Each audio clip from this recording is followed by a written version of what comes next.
சூப்பராக டேஸ்ட்டாக பைனாப்பிள் கேசரி செஞ்சுருக்கோம். அது எப்படி செய்யலாம்னு பார்க்கலாம் வாங்க. வீடியோக்குள்ள போகலாம்.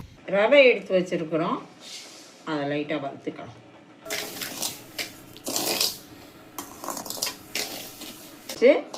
இந்த அடுப்பில் நல்லா தண்ணி கொதிக்க வச்சுருக்குறோம்.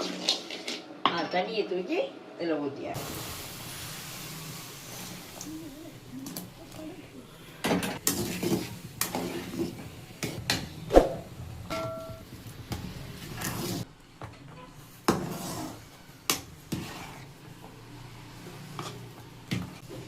கொஞ்சம் உப்பு போட்டுக்கலாம். ஸ்வீட் எடுத்து கொடுக்குறதுக்காக உப்பு போடுறோம். இப்போ வெந்துருச்சு, சர்க்கரை கொட்டி